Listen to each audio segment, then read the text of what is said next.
देखो देखो राउट्स ला हम लोग को करना है, तो राउट्स ला करने से पहले थोड़ा आपको मिसबल और इनमिसबल सॉल्यूशन के बारे में पता होना चाहिए, क्योंकि राउट्स ला की एक लिमिटेशन होती है कि राउट्स ला कंप्लीटली मिसबल सॉल्यूशन के लिए एप्लीकेबल होता है। तो एक थोड़ा सा बेसिक आपको पहले बता देते हैं। लिख लो types of liquid liquid solution.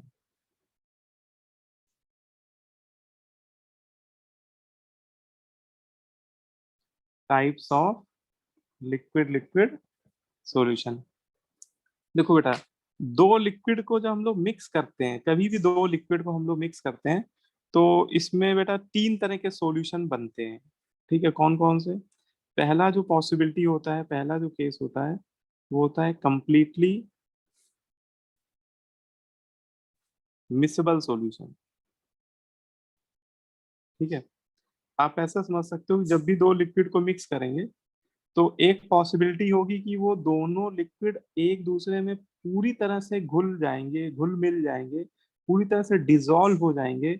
जैसे वाटर में आप मिल्क ऐड कर दो या वाटर में अल्कोहल ऐड कर दो, तो वो पूरी तरह से क्या हो जाता है, मिक्स हो जाता है। तो ऐसे मिक्सचर को, ऐसे लिक्विड लिक्विड टाइप सॉल्यूशन को कंप्लीटली मिक्सेबल बोलते हैं। अच्छा, सेकंड पॉसिबिलिटी होती कि आपने दो लिक्विड को मिलाया, लेकिन वो दोनों आपस में बिल्कुल भी नहीं मिले, है ना। दोनों लिक्विड एक दूसरे में लेयर वाइज फ्लोट कर रहे हो। ठीक है, जैसे वाटर में ऑयल आपने ऐड कर दिया, तो आप सभी लोग जानते ही कि वाटर में ऑयल ऐड करने पे क्या सॉल्युबल होते हैं दोनों? No sir. है ना, नहीं होते हैं। ठीक है, तो वो लेयर के फॉर्म में अलग अलग सेपरेट। अगर आप उनको खूब मतलब खूब अच्छे से सेक करो, आप सोचो कि सेक करने के बाद सॉल्युबल हो जाएंगे। तो अगर उनकी कुछ लेयर मिक्स भी होंगी, तो सेक करने के बाद वो फिर से अलग हो जाएंगे। तो ऐसे लिक्विड को बोलते हैं कंप्लीटली इनमिसिबल सॉल्यूशन।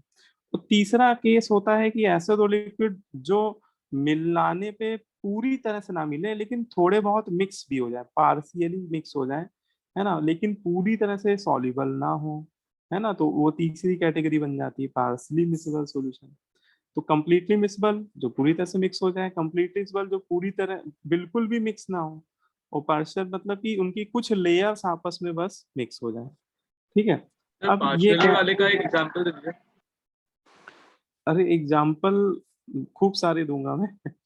पहले ये समझते हैं कि हम लोग पहचानेंगे कैसे। ठीक है, एग्जाम्पल हम लोग अभी खूब सारे करेंगे, है ना। देखो, तो पार्सली मिसबल पहला जो केस है, एक एक समझते हैं इसको। कि वह पहला केस है कंप्लीटली मिसबल सॉल्यूशन। तो कोई भी सॉल्यूशन कंप्लीटली मिसबल कब बनता है? तो उसमें बोलते हैं कि अगर दो लिक्विड ऐसे हैं जो बहुत स्ट्रांगली पोलर हैं, मतलब जिनका, पहली बात तो पोलर आप लोग जानते ही हो, जिनका डाइपोल मोमेंट क्या होता है, नॉन जीरो होता है। ठीक है ना।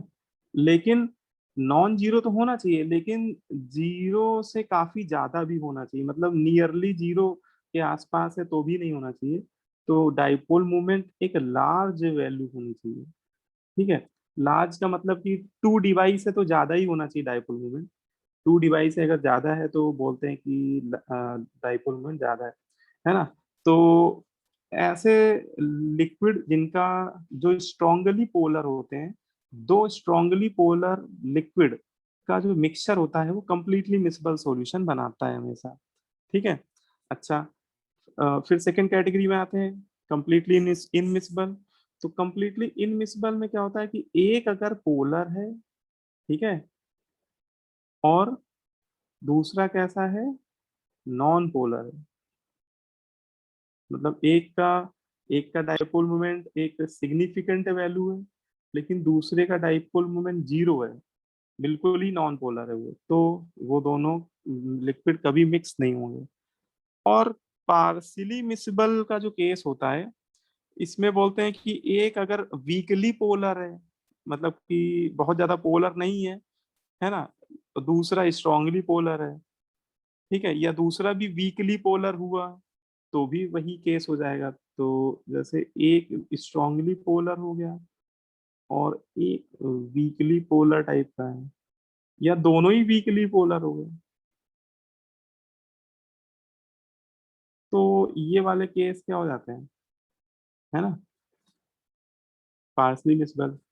तो ये तीन कैटेगरी मैंने आपको बताई है।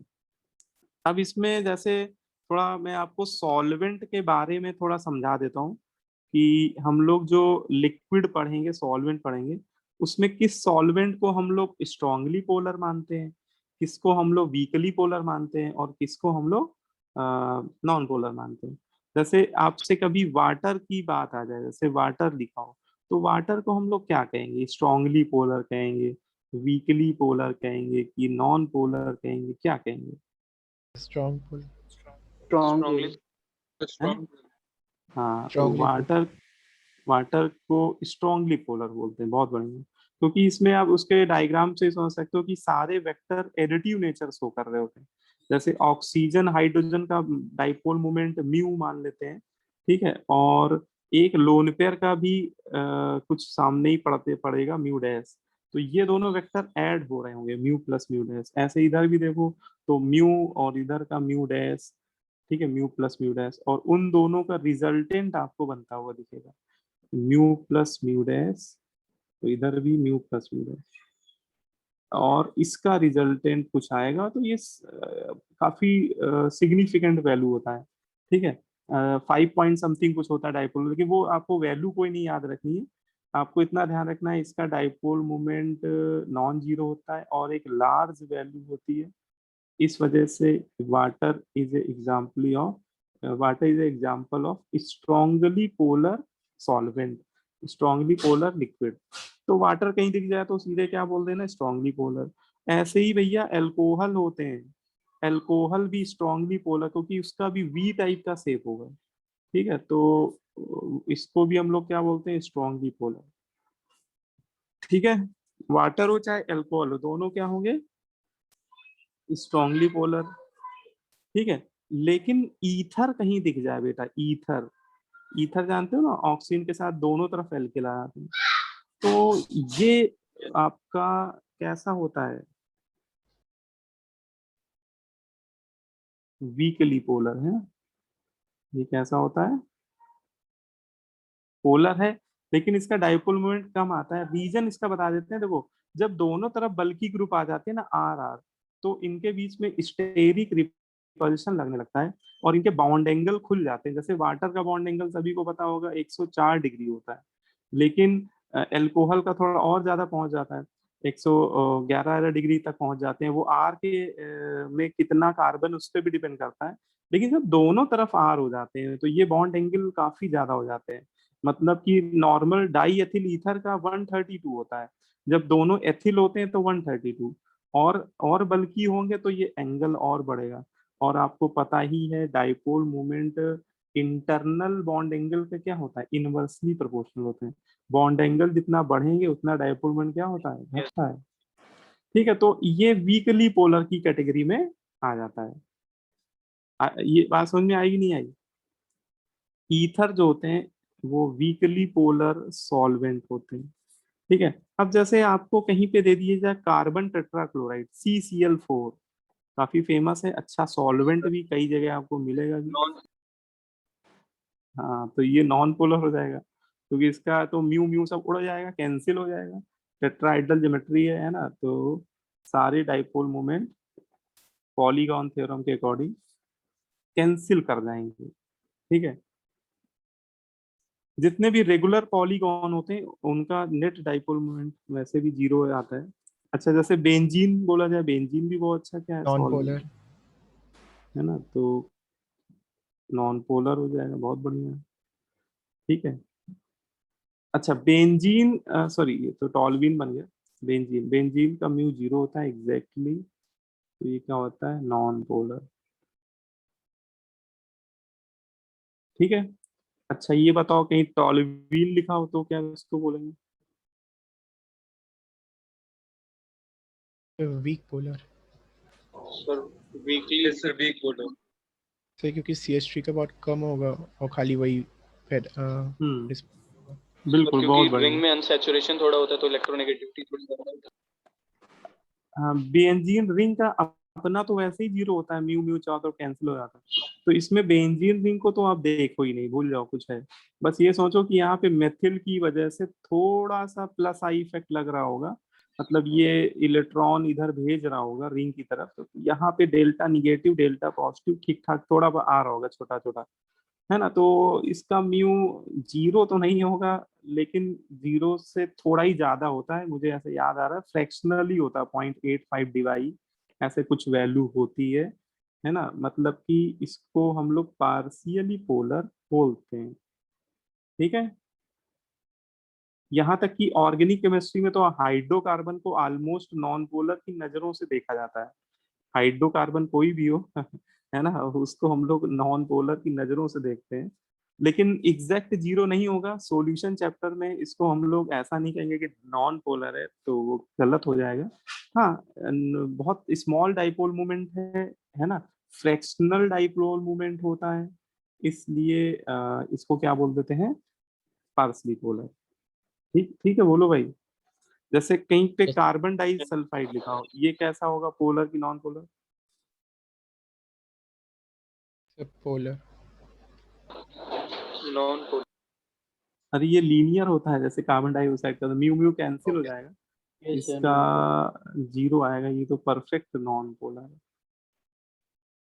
अच्छा, कहीं क्लोरोफॉर्म लिखा हो, CH3, कैसा होगा, पोलर की non polar? Polar. Sir polar. Polar होता है, पोलर। हाँ, इसका ठीक ठाक आता है, इसको पोलर की कैटेगरी में रखते हैं। और एक तो देख लो सर, फिनॉल कई जगह आपको मिलेगा, फिनॉल, एनिलीन। तो देखो एक बात आपको बता दूं, सीरीज बात बता रहा हूँ, बेंजीन रिंग में कोई एक फंक्शनल ग्रुप लगा हो, चाहे वो कोई भी हो, OH लगा दो, फिनॉल, एनिलीन के केस में बेंजीन में NH2 लगा दो, ठीक है।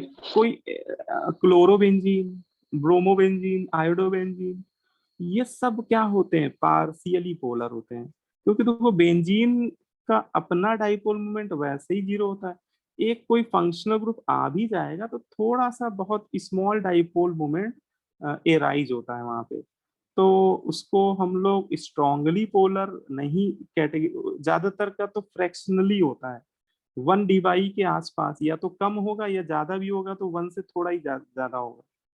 तो ये सभी क्या होते हैं, पार्सली पोलर ही होते हैं, ठीक है। फिनॉल, है ना, एनिलीन, ये लिख लेना, ये 2-3 नाम इसी में लिख लो, अलग से मत लिखो, क्योंकि एक ही टाइप के सब कॉन्सेप्ट में आ जाते हैं। तो ये सभी सॉल्वेंट कैसे होते हैं, पार्सली पोलर। तो सर, थोड़ा आइडिया लगा आप लोगों को, कौन पोलर है कौन नॉन पोलर है ना। यस अब सर जैसे देखो, फिनॉल अब में, मैं, हाँ बोलो बोलो। सर जो फिनॉल में आपने OH की तरफ एरो लगाया, शायद वो शायद बेंजीन की तरफ होना चाहिए। नहीं, तो नहीं, OH सही है, का, वो माइनस आई इफेक्ट शो करता है। प्लस OH प्लस का प्लस एम इफेक्ट प्रभु, शो। OH का, अच्छा तुम कह रहे हो प्लस M इफेक्ट की वजह से कह रहे हो क्या? सर क्योंकि रिंग है ना सर, तो हम्म। प्लस एम डोमिनेट हो जाएगा, प्लस OH माइनस। का OH का प्लस M माइनस I पे डोमिनेट करता है यस ना। सर। सर लेकिन रिंग। एक बात बताएं, एक बात सुनो, yes sir. Dipole moment I effect पे डिपेंड करता है, M इफेक्ट पे डिपेंड करता ही नहीं है। क्यों? क्योंकि डाइपोल मोमेंट इफेक्ट होता है दो एटम के सिग्मा इलेक्ट्रॉनों के शिफ्टिंग की वजह से, ठीक है। और जब प्लस M या माइनस M होता है तो वो तो एक तरह का डीलोकलाइजेशन होता है ना, उसमें तो रेजोनेंस का केस होता है, उसमें फिनॉल के लोन पेयर कूदते हैं, और फिनॉल के लोन पेयर कूदेंगे तो यहाँ पाई बॉन्ड बनेगा, पार्शियल पाई बॉन्ड बनेगा उसके रेजोनेंस हाइब्रिड में। वो पाई बॉन्ड की वजह से डाइपोल मूवमेंट इफेक्ट नहीं होता है, क्योंकि डाइपोल मूवमेंट सिग्मा इलेक्ट्रॉनों की शिफ्टिंग की वजह से राइज होता है, पाई इलेक्ट्रॉन से कोई भी लेना देना नहीं है। तो ये डायरेक्शन बिल्कुल सही है, ओके सर, ठीक है। ये नहीं पता लेकिन था। तुम्हारा ये डाउट अच्छा था, क्योंकि ये डाउट ऑब्वियसली किसी के बच्चे मन में आ सकता है। तो ध्यान रखना, डाइपोल मूवमेंट के लिए केवल आई इफेक्ट ही देखा करो ऑर्गेनिक केमिस्ट्री में, ऑर्गेनिक मॉलिक्यूल में, आइडेंटिफाई द, सीधे लिख लो यार, क्लासीफाई द फॉलोइंग मिक्सचर,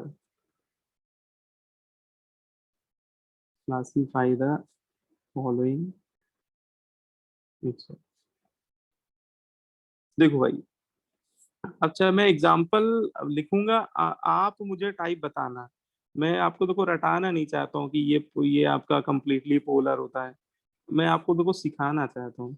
मैं एग्जांपल लिखूंगा, आप मुझे बताना कि कौन सा कंप्लीटली मिसेबल होगा, कौन सा पार्सली मिसेबल होगा, कौन सा, है ना, कंप्लीटली इनमिसेबल होगा।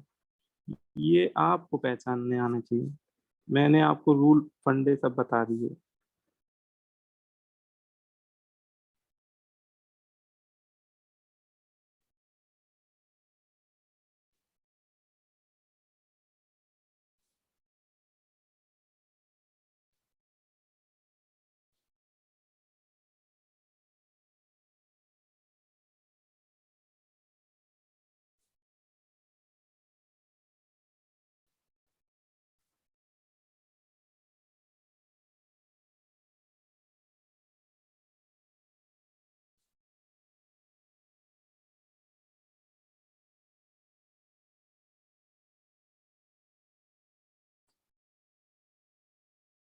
ठीक है, देखो बस इतने में ख्याल से सफिशियंट है। ठीक है, इनको हम लोग को क्लासिफाई करना है कि कौन सा किस कैटेगरी में आ रहा है। अब देखो, जैसे पहला है एथेनॉल प्लस वाटर। ठीक है, बताओ भाई सर कैसा होना चाहिए। Completely miscible. Sir completely miscible. Completely mix, बहुत बढ़िया। क्योंकि देखो वाटर भी स्ट्रांगली पोलर होता है, एथेनॉल भी स्ट्रांगली पोलर है, दोनों ही स्ट्रांगली पोलर है, तो कैसा मिक्सचर होगा, कंप्लीटली मिक्सिबल। बोलो भाई, किसी भी बच्चों को डाउट तो नहीं इस बात में, है ना। वाटर एल्कोहल दोनों ही completely miscible. CCl4 plus water, completely sir immiscible. Completely sir immiscible. Partially sir completely immiscible, sorry. Immiscible completely होगा। इनविजिबल, हाँ इमिसिबल। हाँ, कंप्लीटली इनविजिबल। भैया CCl4 आपका कैसा है, नॉन पोलर, ये perfectly non non non polar है। पोलर। और वाटर आपका स्ट्रांगली स्ट्रांगली पोलर है। पोलर। तो पोलर प्लस नॉन पोलर का खेल समझ ही रहे हो कि घुलेंगे नहीं, लाइक डिजॉल्व लाइक के अकॉर्डिंग बोल सकते हो। तो कंप्लीटली इनमिसिबल। ठीक है, बोलो भाई, इसमें कोई दिक्कत हो बताओ मुझे। Benzene plus water, completely sir completely immiscible. Immiscible. Completely completely immiscible. Benzene perfectly non polar है, वाटर आपका ठीक ठाक अच्छा खासा पोलर है, तो ये केस हो जाएगा कंप्लीटली इनमिसिबल। कंप्लीटली इनमिसिबल, है ना, सेम लिख देते हैं, कंप्लीटली इनमिसिबल। हाँ, ये बड़ा अच्छा एग्जांपल है, benzene plus toluene. Sir partially immiscible. Partially miscible. Sir partially immiscible. देखो इसमें थोड़ा सा एक ये बात आपको बता देता हूँ तो और क्लियर हो जाएगी चीजें। देखो, हाइड्रोकार्बन कोई भी मिल जाए आपको, हाइड्रोकार्बन, ये बात मैं हाइड्रोकार्बन के लिए बोल रहा हूँ। Hydrocarbon are considered as non polar. ठीक है, जैसे बेंजीन तो ठीक है, बेंजीन का तो म्यू ही जीरो होता है, नॉन पोलर। लेकिन जैसे टॉल्यूइन है, टॉल्यूइन का म्यू जीरो नहीं है ना, फ्रैक्शनल है, ये पार्सली पोलर है। लेकिन है तो ये हाइड्रोकार्बन, है ना, टॉल्यूइन हो गया। कहीं जाइलीन लिखा हो तो जाइलीन में दो मिथिल आ जाएंगे, वो भी हाइड्रोकार्बन हो जाएगा।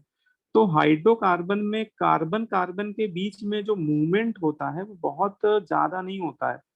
तो इसको आप ऐसा करो, देखो, अगर आपसे देखो ये मैं इसको आप इस बात को बहुत अच्छे से क्लियर करिएगा। अगर केवल आपसे यही पूछा जाए, कई बार क्वेश्चन पूछने के तरीके पे भी आंसर अलग अलग हो जाते हैं। अगर केवल आपसे पूछा जाए कि टॉल्यूइन कैसा कंपाउंड है, पोलर है, नॉन पोलर है कि पार्सी पोलर है, और उसमें अगर पार्सी पोलर लिखा है तो हम लोग उसको पार्सी पोलर बोलेंगे। लेकिन सॉल्युबिलिटी के केस में, जैसे यहाँ पे हम लोग सॉल्युबिलिटी की बातें कर रहे हैं, सॉल्युबिलिटी के केस में hydrocarbon are considered as non polar. ठीक है। सॉल्युबिलिटी के केस में ध्यान रखना, जब भी सॉल्युबिलिटी की बातें हो रही हो तो आइदर ये कैसा है, पार्सली पोलर है, but it is consider as, it is considered as non polar, क्योंकि ये हाइड्रोकार्बन है। Hydrocarbon are consider as non polar, ये ध्यान रखना। एक्सेप्ट, हाँ इसमें भी एक लाइन ऐड कर देता हूँ, एक्सेप्ट एल्काइन। अगर हाइड्रोकार्बन में एल्काइन है तो एल्काइन के लिए मत लगाना, एल्कीन और एल्केन के लिए का ये वैलिड है ना, नहीं तो उसमें भी समस्या हो सकती है। ठीक है, एल्काइन हो तो उसको फिर पार्सली पोलर ही मान के चलना, ठीक है, लेकिन एल्केन एल्कीन में नहीं है। तो ये थोड़ा सा ये समझने वाली बात है। बेंजीन नॉन पोलर है, टॉलवीन कभी भी आ जाए तो उसको नॉन पोलर की तरह ही डील करना है। और पोलर, अच्छा ये बात मैंने ऊपर लिखी कि नहीं लिखी है, polar plus polar, polar plus polar भी कंप्लीटली मिसबल होते हैं। नॉन और पोलर दो, प्लस नॉन पोलर। हाँ non polar plus non polar, क्योंकि ये लाइक डिजॉल्व लाइक वाला कॉन्सेप्ट लग रहा है ना यहाँ पे। तो दोनों अगर नॉन पोलर हुए तो भी कैसे होंगे, कंप्लीटली मिसबल ही होंगे। ठीक है, कंप्लीटली मिसबल दो तरह से आ सकता है कोई सॉल्यूशन। ठीक है, बोलो भाई। यस तो ये थोड़ा याद, ये नोट कर लेना अच्छे से। तो benzene plus toluene, benzene plus xylene, xylene plus toluene, hexane plus heptane, hexane plus octane, ये सब एग्जाम्पल, ये सारे एग्जाम्पल कैसे हैं, कंप्लीटली मिसिबल, है ना। एल्केन में एल्केन मिलाया जा रहा हो, एल्कीन में एल्कीन, हाँ एल्काइन प्लस एल्काइन में वो गड़बड़ हो जाए, एल्काइन को पार्सली पोलर ही बोलना पड़ेगा। ठीक है, तो कंप्लीटली मिसिबल। तो ये थोड़ा सा इसको स्टार स्टार लगा लो तो ध्यान रखो। अच्छा ये बताओ, chlorobenzene plus bromobenzene. Partially. Sir ये Partially पार्शियल partially. मिसिबल। ठीक है, बहुत बढ़िया, पार्सली मिसिबल। दोनों पार्सली पोलर हैं तो पार्सली मिसिबल हो जाएंगे। एनिलीन प्लस पानी, Partially. Partially partially miscible. Miscible, बहुत बहुत बढ़िया। CH2 प्लस CCl4, सर ये 6 वाला कंप्लीटली मिसिबल है। Miscible. Immiscible. immiscible completely. Completely miscible. Submissible. Complete. ये देखो, ये भी नॉन पोलर, ये भी non polar, non polar plus non polar completely miscible होते हैं, Yes. है ना। दोनों ही नॉन पोलर हो गए तो पूरी तरह से घुल जाएंगे। ठीक है, बस ये भी चलो बता दो, फिनॉल प्लस पानी। Partially. Miscible. Partially. हाँ ठीक है, हाँ बेंजीन रिंग में कोई भी एक ग्रुप लगाओ, चाहे वो कोई भी हो, हाँ हाइड्रोकार्बन को छोड़ के, मेथिल एथिल को छोड़ के, तो उसको पार्सली पोलर ही मानना। ठीक है, तो ये हम लोग ने समझ लिए कि कैसे हम लोग सर क्लासिफाई कर रहे हैं। सर ये 6 इसमें वाला कोई समझा दीजिए एक बार। सिक्स वाला, अच्छा देखो एनिलीन, एलिनीन का स्ट्रक्चर पता है आपको क्या होता है, बेंजीन रिंग में NH2 लगा दीजिए फंक्शनल। ठीक है, अब बेंजीन रिंग में कोई भी एक फंक्शनल ग्रुप लगाएंगे तो ऐसा सॉल्वेंट होता है पार्शियली पोलर। ठीक है, ये पार्शियली पोलर है। ठीक है, और वाटर स्ट्रांगली पोलर हो गया। ठीक है, तो पार्शियली पोलर प्लस स्ट्रांग, मतलब weekly polar plus strongly polar, तो पार्शियली मिसबल हो जाएगा। इसका आंसर मैंने पार्शियली मिसबल दिया, हाँ ठीक है, करेक्ट है ना। सर अगर सर दोनों वीक होंगे सर तब भी होगा ये। हाँ अगर दोनों, हाँ बिल्कुल बिल्कुल, जैसे कोई पूछे फिनॉल प्लस एनिलीन तो भी यही होगा। ठीक है, ओके सर। हम्म। चलो अच्छा, तो ये तुम लोग को क्लियर हो गया। अब देखो ये हम लोग क्यों पढ़ रहे थे, इस पे आते हैं। देखो अब हम लोग पढ़ने आ रहे हैं राउल्ट्स में, क्या पढ़ने आ रहे हैं, राउल्ट्स में, और उसमें इसका एप्लीकेशन आपको देखने को मिलेगा। ठीक है, राउल्ट्स लॉ की पहली लिमिटेशन यही, राउल्ट्स लॉ क्या होता है ये तो भी हम लोग पढ़ेंगे, पहले इसकी मैं लिमिटेशन बता देता हूँ चलो। ठीक है, पहले इसकी लिमिटेशन आपको पता होगी। लिमिटेशन है, पहली लिमिटेशन तो यही है, ये जो राउट लॉ हम लोग पढ़ने जा रहे हैं ये स्पेशली आइडियल सॉल्यूशन के लिए एप्लीकेबल होता है, ठीक है। It is valid for ideal solution. Ideal solution आपके मन में आ रहा हो सर, आइडियल सॉल्यूशन क्या होते हैं? तो ये राउट लॉ पढ़ने में ही आपको भी क्लियर होगा, क्योंकि आइडियल सॉल्यूशन की डिफिनेशन की अगर मैं बात करूं तो उसकी डिफिनेशन होती है दो solution which can follow Raoult's law are called ideal solution, ठीक है। मतलब उसकी डिफिनेशन ही ये बोलते हैं। तो आप जब राउट्स लॉ पढ़ोगे तभी समझ पाओगे को केमिस्ट्री में आइडियल सॉल्यूशन किनको बोलते हैं और नॉन आइडियल किसको बोलते हैं। अच्छा, दूसरा स्टेटमेंट, दूसरी लिमिटेशन है, ये जो राउट लॉ है वो लिक्विड प्लस लिक्विड टाइप के सॉल्यूशन के लिए ही वैलिड होता है।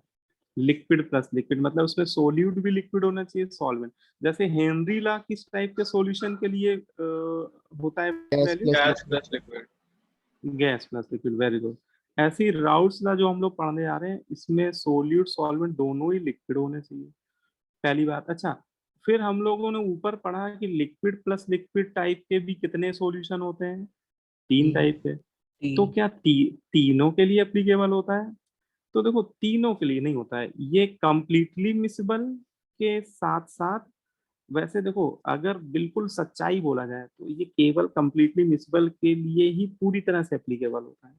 लेकिन वही है कि for the simplicity of study, है ना, 12th लेवल में एनसीईआरटी ने कमाल कर रखा है। मतलब वहां पे पार्सली मिसिबल के लिए भी हम लोग लगा देते हैं राउट्स नाम में। वैसे मतलब लॉजिकली बोला जाए तो कुछ में एरर आएगी, लेकिन हम लोग मान लेते हैं, ठीक है। तो आप ऐसे समझो कि Raoult's law completely miscible as well as partially miscible, दोनों के लिए हम लोग न्यूमेरिकल में लगा दिया करेंगे। न्यूमेरिकल केमिस्ट्री में हम लोग पार्सली मिसिबल के लिए भी लगा देते हैं, मान लेते हैं, उसमें जो एरर आती है उसको इग्नोर कर देते हैं। हाँ, कंप्लीटली इनविजिबल के लिए मत लगाना, बिल्कुल भी वैलिड ही नहीं है। कंप्लीटली इनविजिबल के लिए राउट लॉ फेल हो जाता है, ठीक है। तो आप इसमें लिख लो, it is only valid for, it is only valid for completely miscible as well as partially miscible, क्योंकि न्यूमेरिकल में हम लोग उसके लिए भी लगा दिया करेंगे।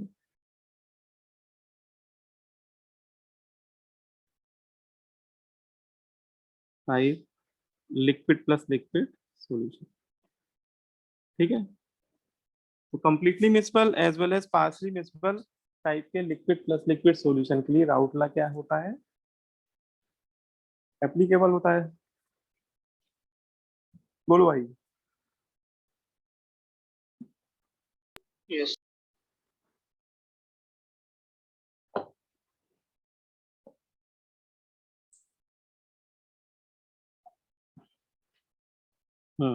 चलो भाई।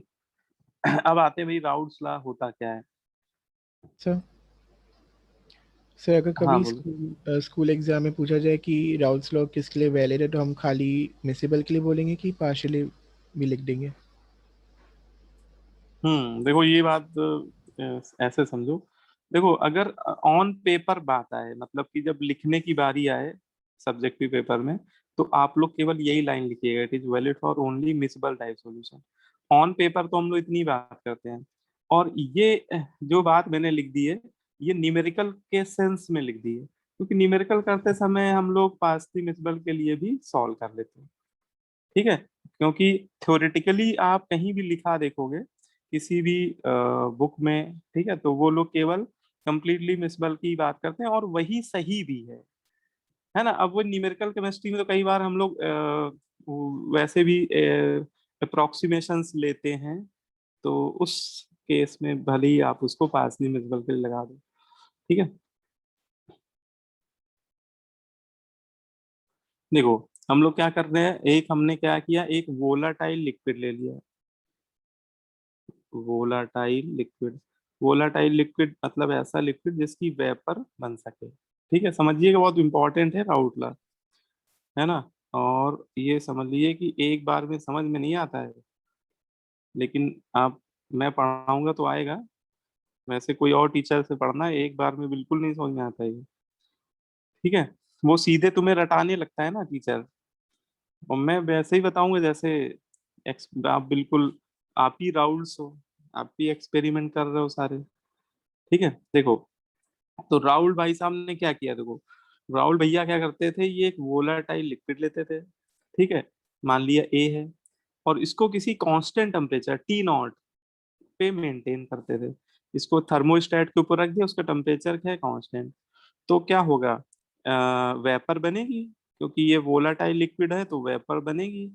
यहाँ पे ये वेपर बन रही है ना। इधर से इवोपरेशन होगा, उधर से कंडेंसेशन होगा, तो समझ में आ ही रहा होगा। इधर से इवोपरेशन हो रहा होगा, इधर से कंडेंसेशन भी चलने लगेगा, और कुछ समय के बाद दोनों का रेट क्या हो जाएगा, इक्वल, है ना। उस समय क्या आ जाएगा, इक्विलिब्रियम आ इक्विलिब्रियम। जाएगा, है इक्विलिब्रियम। ना। और हम लोग इक्विलिब्रियम का वेट करेंगे कि भैया इक्विलिब्रियम आ जाए, और जैसे ही इक्विलिब्रियम आएगा हम लोग वेपर प्रेशर मीजर कर लेंगे इस सॉल्वेंट, इस लिक्विड, प्योर लिक्विड ए का। अभी ये प्योर है, इसमें कुछ मिलाया विलाया नहीं है मैंने। प्योर लिक्विड ए के वेपर प्रेशर को TA0 से रिप्रेजेंट करेंगे। तो इस T0 टेम्परेचर जो कि एक कांस्टेंट है, इस पे इस लिक्विड का वेपर प्रेशर आपने निकाला, और कितना आ गया, P0। ठीक है, फिर आपने क्या किया, एक सेम साइज का दूसरा कंटेनर लिया।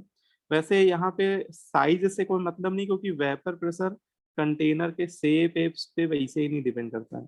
ठीक है, तो बड़ा कंटेनर लो, छोटा कंटेनर लो, उससे कोई फर्क नहीं पड़ेगा। अच्छा, फिर आपने उसमें किया किया एक दूसरा लिक्विड ले लिया, वोलाटाइल लिक्विड ले लिया, लिक्विड ही आपने दूसरा ले लिया, इसको बी बोल दिया। और उसको भी बेटा सेम टेम्परेचर पे, है ना बेटा, टेम्परेचर नहीं डिस्टर्ब कर रहे, सेम टेम्परेचर पे उसका भी वेपर बनने दिया आपने, है ना। और इक्विलिब्रियम जब आया तो आपने क्या मीजर कर लिया, मैनोमीटर को लगा के, वेपर प्रेशर। ठीक है, इसका वेपर प्रेशर क्या मान लिया मैंने, PB0। ठीक है, बोलो भाई, आई बात समझ में? Yes sir. फिर आपको, आपने सोचा भैया, आप राउल्स भैया बड़े खुरापाती किस्म के थे, उन्होंने सोचा कि क्यों ना दोनों को मिला दिया जाए, दोनों लिक्विड को मिक्स कर दिया जाए, फिर देखा जाए क्या वेपर प्रेशर है, और सेम टेम्परेचर पे रखा जाए दोनों को। ठीक है, तो उन्होंने फिर यही किया, दोनों लिक्विड को मिक्स कर दिया। अब बेटा समझने वाली बात अब यहाँ से शुरू होती है। ठीक है, अब आपने दोनों लिक्विड को का मिक्सचर ले लिया। ठीक है, अच्छा, इसमें ए लिक्विड के मोल मान लिए कुछ क्या है, Na है, और बी लिक्विड के मोल Nb है। अच्छा, सेम टेम्परेचर पे रखा तो वो सारी चीजें वैसे ही होंगी, है ना। दोनों की वेपर बनेगी, ए की भी वेपर बन रही होगी, और भैया बी भी वेपर वेपर में आएगा भैया। यहाँ तो दोनों की वेपर बन रही होगी, ए की भी और बी की भी। ठीक है, और इक्विलिब्रियम का इंतजार किया आपने, और इक्विलिब्रियम पे आपने क्या किया, दोनों का पार्शियल वेपर प्रेशर निकालिए। अब देखो, यहाँ पे मैं पार्शियल वर्ड यूज कर रहा हूँ, क्योंकि यहाँ पे दो वेपर बन रही है। यहाँ पे बेटा ए की भी वेपर होगी और बी की भी वेपर है, तभी मैंने डिफरेंट कलर यूज कर दिया है ना, येलो एक आपका, ब्लू और एक रेड, तो दोनों की वेपर है। तो दो दो गैसों के मिक्सचर में, है ना, किसी एक गैस के प्रेशर को क्या बोलते हैं, पार्शियल प्रेशर। तो ऐसे ही, है ना, दो वेपर के मिक्सचर में एक वेपर के पार्शियल प्रेशर को क्या बोलेंगे, पार्शियल वेपर प्रेशर। तो जो कंपोनेंट ए है उसका पार्शियल वेपर प्रेशर इक्विलिब्रियम पे स्मॉल, इसके लिए स्मॉल लेटर यूज करते हैं पार्शियल, स्मॉल पी ए आपने मेजर किया, और जो दूसरा लिक्विड है उसका vapour pressure small P B आया। ठीक है, अब यहां से शुरुआत होती है राउल्ट की।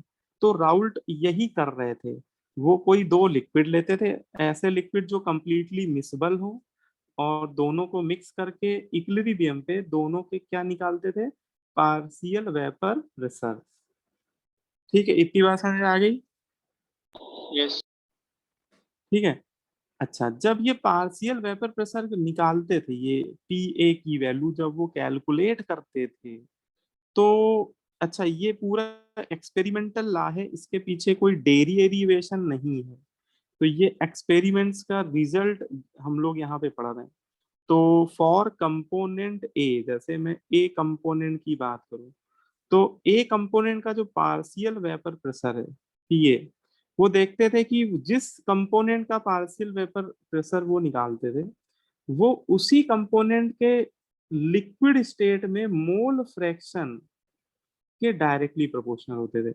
जैसे मैंने माना कि ए के मोल कुछ Na है, तो ए के कुछ मोल फ्रैक्शन भी तो होंगे। तो ए के मोल फ्रैक्शन मान लिए काई ए है लिक्विड स्टेट में, और बी के मोल फ्रैक्शन कितने हैं, काई बी है। ठीक है, ये काई बी काई ए मोल फ्रैक्शन लिक्विड स्टेट वाले हैं। तो ए कंपोनेंट का जो वेपर प्रेशर मीजर करते थे, वो देखते थे कि उसी कंपोनेंट के मोल फ्रैक्शन के क्या आता था, डायरेक्टली प्रोपोर्शनल आता था। ठीक है, और यही अच्छा, इतनी बात समझ में आई कि नहीं आई?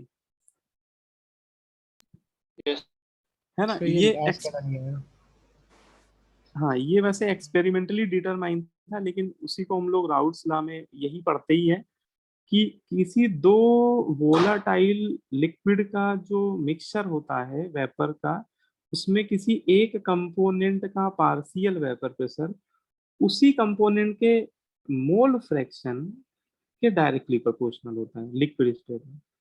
ठीक है, ऐसे बी के लिए बोलेंगे तो बी का जो पार्शियल प्रेशर है, वो जो कंपोनेंट बी है उसके मोल फ्रैक्शन के क्या हो जाएगा, डायरेक्टली प्रोपोर्शनल हो जाएगा। ठीक है, बोलो भाई। और अच्छा, जब प्रोपोर्शनलिटी साइन यहाँ पे हटाते थे, तो ये जो प्रोपोर्शनलिटी कांस्टेंट आता था, ये कोई और नहीं आता था, ये उसी कंपोनेंट का जो प्योर स्टेट में वेपर प्रेशर है, ये वाला पी नॉट, जब केवल आपने इंडिविजुअल ए को लेकर निकाला था वेपर प्रेशर, ये एज ए प्रोपोर्शनलिटी कांस्टेंट की तरह यूज आता है। तो ये है Raoult's law.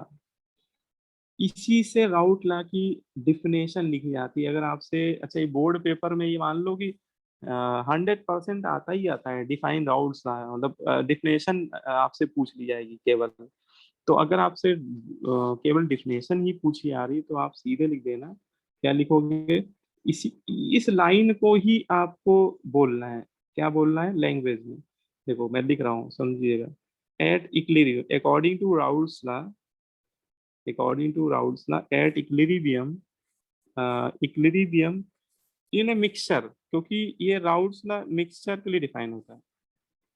In a mixture of two volatile liquid, a mixture of two volatile liquid, the partial vapor pressure, ये जो स्मॉल पीए है इसको हम लोग क्या बोल रहे हैं, द इसको Partial. बोल रहे हैं partial vapour, the partial vapour pressure of a component, वो कंपोनेंट कोई भी हो सकता है, ए बी कोई भी, the partial vapour pressure of a component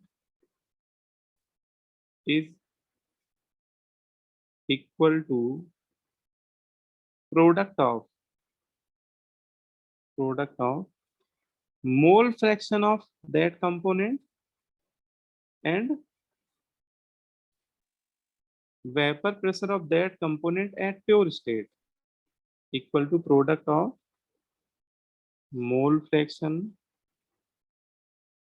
of that component and vapor pressure of that component at pure state। Not लग गया मतलब वो प्योर स्टेट में निकाला गया। ठीक है, तो इसी को लैंग्वेज में मैंने लिखा है, at equilibrium the in a mixture of two volatile liquid the partial vapor pressure of a component, मतलब पीए की बात कर रहे हैं, है ना, ये किसके बराबर है, is equal to product of mole fraction of that component and vapour pressure of that component at pure state. ठीक है, बोलो भाई। Yes. है ना, इसमें Yes. किसको क्या देखो, जिसको आपने नाम दिया है वो यहाँ लिख लो। जैसे लिख लो कि पीए नॉट क्या है यहाँ पे।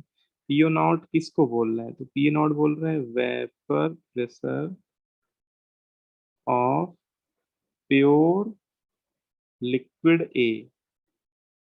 ठीक है, पीबी नॉट किसको बोला गया है, vapour pressure of pure liquid B. Small PA किसको बोला गया है, इसको बोलेंगे partial vapour pressure of component in mixture. है ना, small PB partial vapour pressure of component B in mixture.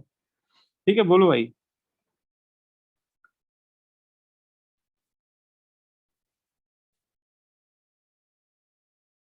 है ना, समझ में आ रहा है। Yes sir. चलो फिर आगे बढ़ते हैं। किसी को नींद तो नहीं आ रही। सर एक बार हमका फॉलो कर। हाँ, क्या कह रहे हैं, इसको अलग कर दे, ठीक है। अब देखो, अब अचित बताएगा कि कंपोनेंट बी के लिए कैसे लिखें राउटला। जैसे मैंने कंपोनेंट ए के लिए लिखा, अब अचित बताओ बेटा बी के लिए कैसे लिखें। Sir B sorry P B is directly proportional to mole fraction. हाँ ठीक है, तो बी कंपोनेंट का पार्शियल प्रेशर बी कंपोनेंट के मोल फ्रैक्शन के डायरेक्टली प्रोपोर्शनल हो जाएगा। तो अब जब प्रोपोर्शनलिटी साइन हटाएंगे तो यहाँ पे किससे मल्टीप्लाई करेंगे, sir vapour pressure of B H pure. हाँ उसी कंपोनेंट के प्योर स्ट्रेन वेपर से। तो आपने ए कंपोनेंट के लिए भी लिख लिया राउट ला की इक्वेशन। यही इक्वेशन है राउट ला की। राउट ला बहुत छोटा सा ही ला है, कोई बहुत बड़ा ला नहीं है ना। ये दोनों इक्वेशन ही तो राउट ला का पार्ट है। अब हम लोग देखो क्या करते हैं, हम लोग टोटल वेपर प्रेशर निकालते हैं। ये मैंने ए का कंपोनेंट ए का अलग से निकाल लिया, बी का अलग निकाल लिया। अब मैं आपसे अगर पूछूं कि इस पूरे मिक्सचर के ऊपर टोटल वेपर प्रेशर कितना है, पीटी कितना है, P total, total vapour pressure at Sir, equilibrium. PA plus PB. NPA plus NBPB upon NA plus NB. नहीं, ये एमए क्यों ला रहे हो पिक्चर में। Sir, NA moles of. नहीं भाई, अच्छा ये बताओ, जैसे एक कंटेनर में आपने दो गैसें ले ली, ए और बी। ए गैस का पार्शियल प्रेशर पी ए है, बी का पी बी है, तो टोटल प्रेशर कितना हो जाएगा मिक्सर का, PA plus PB. P A plus P B, Dalton's ना सीधे से, है ना। तो for the calculation of total vapour pressure आपको सीधे डाल्टन्स ला लगाना है। For the calculation of total vapour pressure at equilibrium. ठीक है, तो जैसे दो गैसों के मिक्सचर के लिए डाल्टन्स ला लगता है, ऐसे दो वेपर के मिक्सचर के लिए डाल्टन ला लगा सकते हैं वेपर के मिक्सचर के लिए। ठीक है, जैसे दो गैसों या तीन गैसें, कितनी भी गैस हो, तो टोटल वेपर प्रेशर जो होगा इक्विलिब्रियम पे, वो दोनों कंपोनेंट के पार्शियल वेपर प्रेशर के सम के ही बराबर हो जाएगा। ठीक है, ये जो मैंने लिखा है ये अकॉर्डिंग टू डाल्टन्स ला लिखा है। ठीक है, अच्छा अब इसकी वैल्यू रख दो। देखो, स्मॉल पी ए की वैल्यू किसके बराबर है, chi A P B P A not. तो स्मॉल पी बी किसके, chi B P B not. तो अगली लाइन में ये बन जाएगा P T is equal to chi A P A not plus chi B P B not. ये formula आपका न्यूमेरिकल में हम लोग लगा दिया करेंगे। राउल्स लॉ के मैक्सिमम क्वेश्चन जो होंगे वो इसी फॉर्मूले से सॉल्व हुआ करेंगे। ठीक है, तो ये फॉर्मूला हमारे काम का है।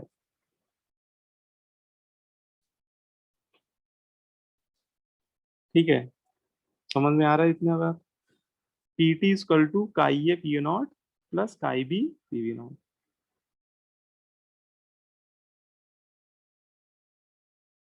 ठीक है। अब इसमें जैसे मैं बोलूं कि लिक्विड फेस में, है ना, लिक्विड फेस में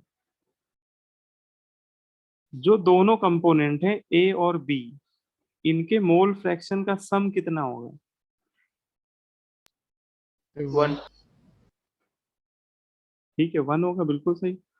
और इसका मतलब काई ए प्लस काई बी 1 होगा, तो काई बी कितना हो जाएगा? 1 माइनस काई ए। तो ये वैल्यू अगर हम लोग सब्स्टिट्यूट कर दे, काई बी की वैल्यू यहाँ चिपका दे, तो देखो हम लोग का फॉर्मूला थोड़ा सा एक ही वेरिएबल पे आ जाएगा, उसमें केवल मोल फ्रैक्शन ए के टर्म ही वेरिएबल होगा। तो ये फॉर्मूला भी इंपॉर्टेंट है। मतलब इसमें क्या है कि केवल ए कंपोनेंट के मोल फ्रैक्शन के रिस्पेक्ट में कैसे वेरी करेगा टोटल प्रेशर, है ना, वो इस फॉर्मूले से देख सकते हो, क्योंकि इसमें ए और बी दोनों ही एक तरह से वेरिएबल है, दोनों कंपोनेंट के मोल फ्रैक्शन। इसमें केवल एक, अच्छा, P A not P V not तो कांस्टेंट वैल्यूज होंगी, क्योंकि एक पर्टिकुलर टेम्परेचर पे वेपर प्रेशर क्या होता है? कांस्टेंट होता है। ठीक है। अच्छा, एक इसमें फिर ग्राफ बनता है, तो ग्राफ कैसे बनता है? देखो, तो ये ग्राफ बनेगा vapour pressure versus mole fraction. ठीक है, vapour pressure versus mole fraction.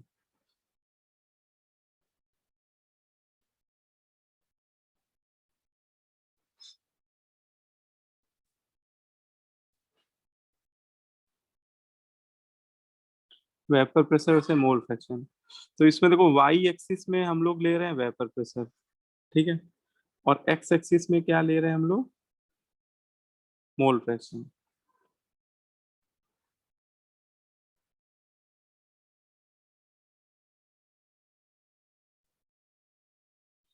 ठीक है। अब देखो, इसमें मैंने ये दो लाइन, वर्टिकल लाइन बनाई है। ये जो दो वर्टिकल लाइन है, दीज आर बाउंड्री कंडीशंस। इनको क्या बोलते हैं? इनको बाउंड्री कंडीशन बोलते हैं। देखो, जो पहली वाली बाउंड्री कंडीशन है, इसमें हम लोग मान लेते हैं कि हमारे पास यहाँ पर प्योर ए था। इस समय इस लाइन पे हमारे पास केवल ए ही था। इसका मतलब ए के मोल फ्रैक्शन कितने थे उस समय? 1 थे। और उस समय बी था ही नहीं, तो बी के मोल फ्रैक्शन 0। ठीक है। फिर देखो, हम लोग जैसे जैसे आगे बढ़ रहे हैं, ठीक है, क्योंकि मोल फ्रैक्शन वेरिएबल ले रहे हैं, फिर थोड़ा सा आगे बढ़े तो ए के मोल फ्रैक्शन थोड़े से कम हो गए, 0.9। तो बी के उस समय कितने हो जाएंगे? 0.1, है ना, क्योंकि टोटल हर समय 1 होना चाहिए। अब जैसे यहाँ पे पहुंच गए, तो ए के घट गए, मान लो 0.7 हो गए, तो बी के कितने हो गए? 0.3। अब जैसे आप बीचों बीच में आ गए, तो ए के भी 0.5, 0.5, बी के भी 0.5। अब इधर गए तो ए के 0.4, बी के 0.6, फिर यहाँ पे 0.8, 0.2। तो फिर लास्ट बाउंड्री कंडीशन में जब आप पहुंचोगे, तो आपको वहां पे क्या मिल जाएगा? Pure B. B. Pure Sure. Pure B मिल जाएगा, है ना। हाँ, यहाँ पे हमें प्योर बी मिल जाएगा। यहाँ पे काई ये घटते घटते 0 हो जाएंगे, काई भी 1 हो जाएगा। ठीक है। इस तरह से हम लोग इस ग्राफ को प्लॉट कर रहे हैं। मतलब हमारा ग्राफ इन दोनों वर्टिकल लाइन के बीच में ही वेरी करेगा, ना इधर जाएगा ना इधर जाएगा। ठीक है। अब इसमें 3 लाइनें बनती हैं। कैसे 3 लाइनें बनती हैं? देखो, तीनों कंपोनेंट के लिए अलग अलग लाइन बनती है। जैसे आप कंपोनेंट ए के लिए ग्राफ बनाना चाह रहे हो, ए कंपोनेंट का वेपर प्रेशर देखना चाह रहे हो कैसे वेरी कर रहा है, तो देखो सीधी बात है, हमारे पास फॉर्मूला है। ठीक है, हम लोग सीधे फॉर्मूलों के अकॉर्डिंग बात करेंगे। तो अगर हम लोग कंपोनेंट ए के लिए बात करें, ठीक है, फॉर कंपोनेंट ए, एक एक के लिए समझना होगा आपको। तो ए कंपोनेंट का जो पार्शियल वेपर प्रेशर है, उसका रिलेशन है chi A into P A not. अब देखो, आपने पीए मतलब वेपर प्रेशर को ले लिया वाई एक्सिस में, और मोल फ्रैक्शन को ले लिया एक्स एक्सिस में। तो बताओ ये इक्वेशन कैसी होनी चाहिए मैथमेटिक्स के according? Straight line passing through origin. Straight line passing through, और बहुत बढ़िया। ठीक है। तो ये लाइन ऐसी होनी चाहिए। अच्छा बताओ, ये लाइन ये वाली, अच्छा देखो ये मैंने बना ही दिया, ये लाइन ये वाली होनी चाहिए कि ऐसे वाली होनी चाहिए? क्योंकि देखो यहाँ ओरिजिन ये भी हो सकता है, योजी ये भी हो सकता है ना। तो ओरिजिन पे एक्स की वैल्यू क्या हो जाएगी? 0। एक्स एक्स मतलब काई ए 0। तो काई ए 0 इस बाउंड्री लाइन पे है कि इस पॉइंट पे है? सब बी वाले। बी वाले। हाँ, यहाँ तो इसका मतलब ये वाली स्ट्रेट लाइन होगी। बोलो भाई, चमका कि नहीं Yes, sir. चमका?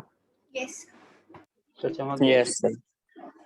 हाँ, तो ये वाली लाइन जो है ये कंपोनेंट ए के पार्शियल वेपर प्रेशर को रिप्रेजेंट कर रही है ना, कैसे वो मोल फ्रैक्शन के रिस्पेक्ट में वेरी कर रहा है। अच्छा बी के लिए फिर सोचो, बताओ जरा, फॉर कंपोनेंट बी तो ए से वो ए से स्टार्ट है, वो जो दूसरी वाली आपने बनाई थी। हाँ, इसमें ए वो से जो दूसरी वाली थी वही हमारे लिए पहली वाली होगी, ठीक है। तो देखो क्या होगा, अब वाई एक्सिस में ये, अब यहाँ पे एक्स हो गया कहीं भी, तो अब ये वाली हो गए, तो ये चलो मैंने बना दी। अच्छा देखो, मैंने क्या करता हूँ, दोनों ग्राफ में एक चीज आपको और समझनी, मैंने इसको नीचे भी रखा, इसको ऊपर रखा। तो सर ऐसा क्यों किया, इसको ऊपर कर देते और इसको नीचे कर देते, तो देखो ये कैसा भी हो सकता है, ठीक है। अब ये डिपेंड किस पे करेगा, तो अच्छा ही बताओ, ये लाइन चलते चलते चलते चलते चलते चलते चलते चलते जब यहाँ टच करेगी, तो यहाँ पे काइए कितने हो चुके होंगे? 1। 1। तो काइए अगर यहाँ 1 रख दो, तो यहाँ पे पीए की वैल्यू किसके बराबर आ जाएगी? सब पी है कोई है ना, स्टेटमेंट पीए है। पीए की वैल्यू पीए नॉट के बराबर हो जाएगी। मतलब ग्राफ में जो ये वाई एक्सिस में इंटरसेप्ट आ रहा है, जैसे ये वाला पॉइंट आप सर देखो, पी ए नॉट हो जाएगा। तो जीरो हाँ कमा ये पी पीए नॉट के बराबर होगा। और ये वाला किसके बराबर होगा? ये वाला PB P not. Not. B not. PV not. और जैसा मैंने क्या किया, इस ग्राफ में पीवी नॉट को ऊपर दिखाया है, पीए नॉट को कम। मतलब मैंने पीवी नॉट की वैल्यू पीए नॉट से ज्यादा ली है। इसका मतलब ये है B component is more volatile than A. इसका मतलब क्या है, जो बी कंपोनेंट है वो ए कंपोनेंट से ज्यादा वोलाटाइल है, क्योंकि उसका प्योर स्टेट में वेपर प्रेशर क्या है, ज्यादा है ना। तो ये होता है, मतलब जिसका वेपर प्रेशर ज्यादा हो तो वो बोलेंगे कि वो कंपोनेंट मोर वोलाटाइल है। अगर मैं ए वाले का पॉइंट ऊपर दिखा देता, बी वाले का नीचे दिखा देता, मतलब पीए नॉट पीवी नॉट से ज्यादा होता, तो मैं बोलता कौन ज्यादा वोलाटाइल है? ए। ए। हाँ, तो उस केस में तो यहाँ जैसे ये जो मैंने ग्राफ लिया है वो एक एजम्पशन पे बेस्ड है। ये ग्राफ ये कह रहा है कि पीबी नॉट पीए नॉट से ज्यादा है, मतलब बी कंपोनेंट का वेपर प्रेशर ए से ज्यादा है सेम टेम्परेचर पे। It means component B is more volatile. इसका अर्थ क्या है, कंपोनेंट बी जो होगा वो मोर वोलेटाइल होगा।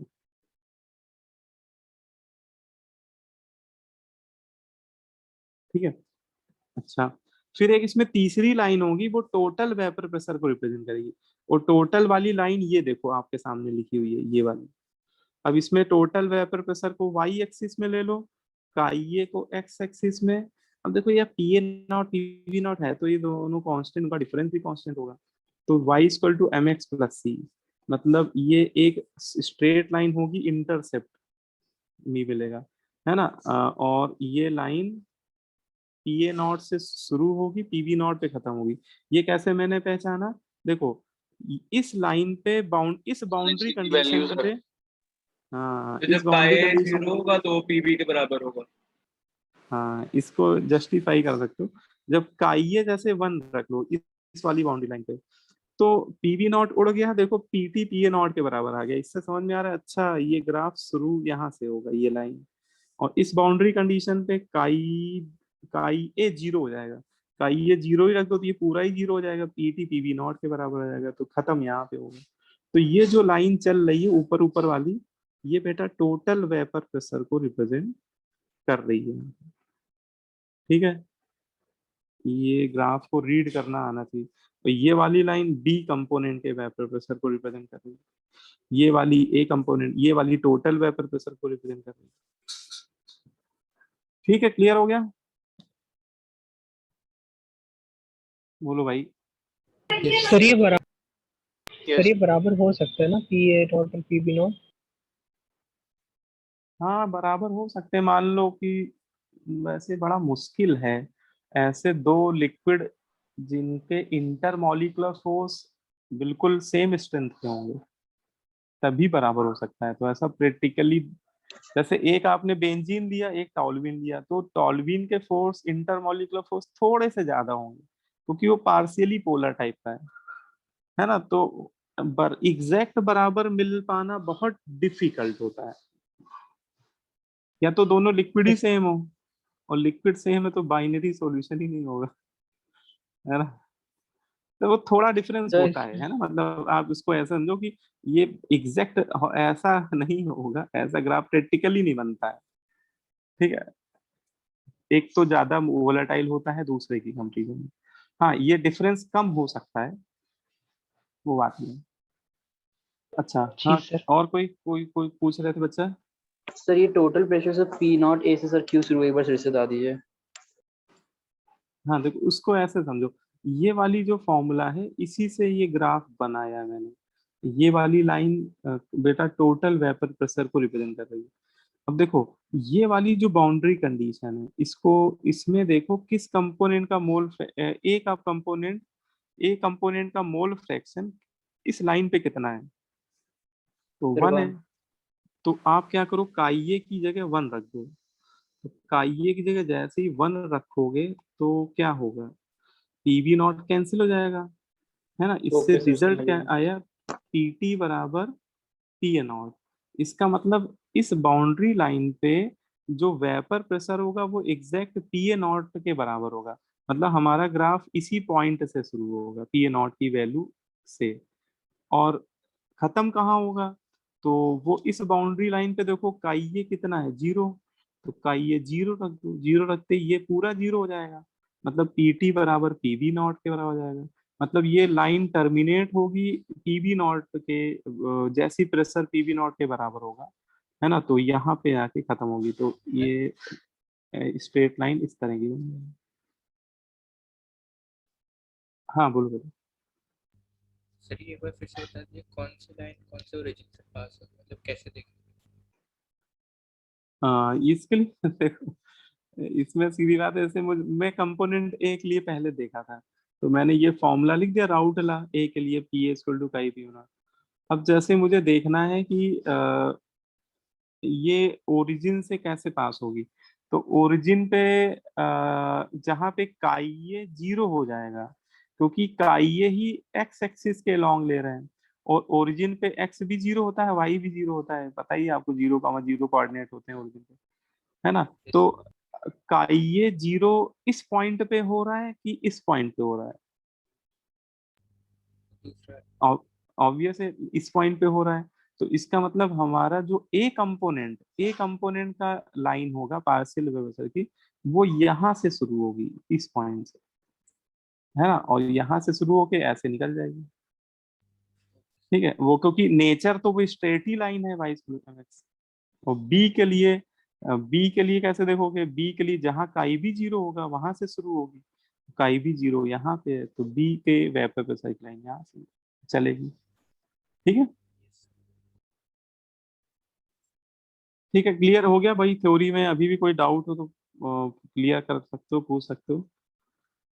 अब जैसे क्वेश्चन पे आते हैं, क्योंकि क्वेश्चन तो आपसे पूछे ही जाएंगे, राउट लॉ में क्वेश्चन तो खूब सारे बनते हैं। तो एक चलो क्वेश्चन अपनी सीट का ही ले लेते हैं, बढ़िया क्वेश्चन भी है ये।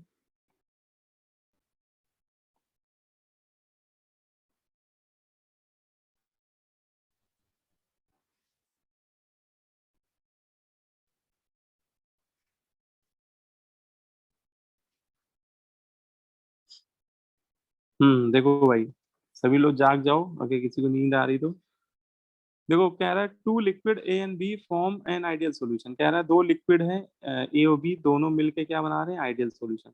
जब भी बोले कि दो लिक्विड आइडियल सॉल्यूशन बना रहे हैं, तो वो इस बात की हिंट देना चाह रहा है कि राउटला जिंदाबाद है, मतलब राउटला लगाने के लिए तैयार हो जाओ, क्योंकि आइडियल सॉल्यूशन के राउटला लगता है।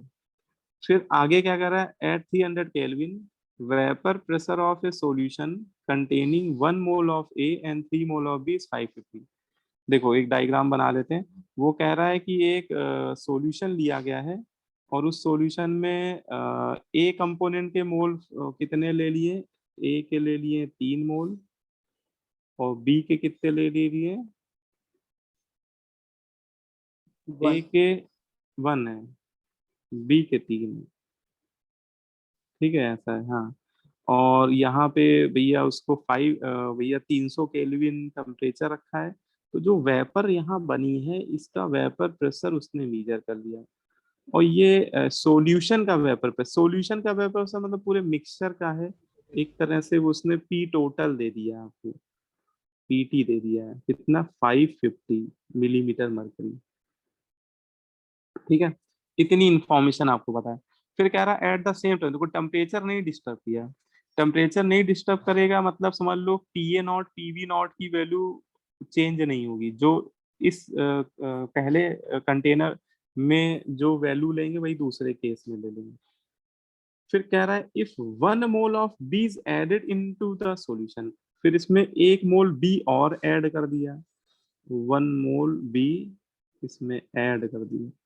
तो अच्छा 1 मोल भी ऐड कर दिया तो हमारा जो नया सॉल्यूशन मिला उसमें ए के मोल तो अभी भी कितने होंगे, 1 मोल, और बी के कितने हो जाएंगे, 4 मोल, ठीक है। और अच्छा मोल चेंज होंगे तो वेपर प्रेशर चेंज होगा। अब नया वेपर प्रेशर के लिए बारे में बोल रहा है, the vapour pressure of solution increases by 10 millimetre mercury. तो इंक्रीजेस बाई मतलब 10 से ऐड हो गया वेपर प्रेशर, तो पहले कितना था 5, हाँ पहले 550 था, हो जाएगा। तो अब हो गया 560, ठीक है। तो पूछा क्या है, determine the vapour pressure of A and B in pure state, मतलब आपको P A not P B not पूछ रहा 400 and 600 ml. है ना, पी ए नॉट बड़ी जल्दी निकालते, P A not P B not पूछ रहा है। तो इसको करने के लिए बहुत सिंपल है, देखो पहले आप फर्स्ट सॉल्यूशन के लिए राउटला लगा दो और फिर दूसरे सॉल्यूशन के लिए लगा देना। तो Yes. Apply Raoult's law for first solution, क्या हो जाएगा, P T is equal to chi A P A not plus chi B P B naught. और तो पी टी कितना दिया 550। अच्छा काई ए कितना हो जाएगा, तो काई ए होता है उनके मोल अपॉन टोटल मोल, तो 1/1+3 मतलब 1/4 हो गए उनके मोल अपॉन टोटल मोल। अच्छा पाई काई भी हो जाएगा 3/4 इंटू पी बी, Yes. ठीक है। इससे एक इक्वेशन मिल रही देखो, P A not plus 3 P B not equal to 550 multiply by 4, इसको मान लेते हैं इक्वेशन नंबर 1, है ना। अब आप कह रहे हो जो दूसरा वाला सॉल्यूशन उसके लिए लगा दो राउटला, तो उसके लिए इसके लिए लगाओ, तो इसके लिए हमारी इक्वेशन होगी पी टी डैश, क्योंकि टोटल प्रेशर चेंज हो गया, equal to chi A dash P A not. अच्छा P A not P B not नहीं चेंज हुआ क्योंकि टेम्परेचर नहीं चेंज किया, काई ए डैश हो जाएगा उनके मोल अपॉन टोटल मोल, तो 1/1+4 1/5 पी ए नॉट, तो एक कांस्टेंट वैल्यू है 4/5 into P B not, P T dash 560। तो यहाँ पे इक्वेशन आ गई P A not plus 4 times of P B not equal to 560 into 5। अब देखो आपके सामने दो इक्वेशन बन गई और दो ही अननोन है ना, तो अब सॉल्व कर लोगे P A P B, yes है ना। Yes, Yes, PB से 600 ml और PA 400.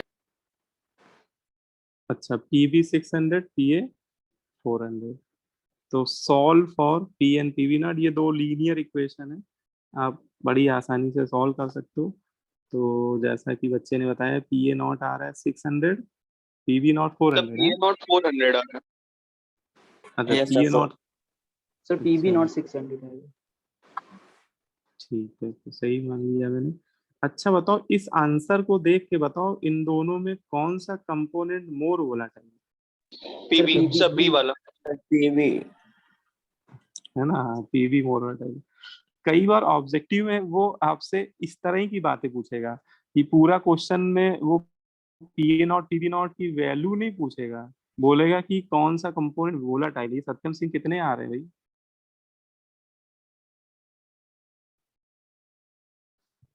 तो टी है ना, तो ये आपका बी कंपोनेंट मोर वोलेटाइल हो जाए। ठीक है, बोलो भाई। एक क्वेश्चन चलो मैं आपको देता हूँ, आप लोग करो। सर गलत है वैल्यूज शायद से। वैल्यू गलत आ रही? सर क्योंकि 400 प्लस 600 टू 1000 हुआ, टोटल 1200 आ रही है फर्स्ट इक्वेशन में, तो 2200 देखो मैं आंसर चेक कर लेता हूँ यार, है ना? गलत मत लिखना कोई। सर पीबी 200 है और पीए 2000। इसका आंसर देख के बता देता हूँ आपको। F1 है। F1 में देखो आ रहा है पी ए ये नॉट सही आ रही 400 है। है, पीबी नॉट यस सर, 6, तो यही। सही सही आ रही है, यस सही सर बताया यही आ रही है। है ना? चेक करो, वो कैलकुलेशन में कहीं गड़बड़ हो गई होगी, तभी तुम्हें लग रहा है तो। ठीक है। उसने जिसने भी बताया, किसने बताया है पहले वाला आंसर? सर गलत मैंने बता दिया था गलती से शायद। ठीक है, सही है। अच्छा एक चलो मैं देता हूँ आपको, करो। और ये क्वेश्चन एनटीए वाला एक आप, तो ये वाला करो। आसान है क्वेश्चन। देखो, राउट्स लॉ बस एक बार समझ में आ जाए तो सब कुछ आसान है, नहीं समझ में आएगा तो यही टफ लगने लगता है लोगों को। देखो ये क्वेश्चन है, क्वेश्चन पढ़ लो भाई सब लोग। मिक्सचर ऑफ वोलाटाइल, ये देखो वोल्टाइक लिख दिया यार, ये वोलाटाइल। ये मैथन गो वाले।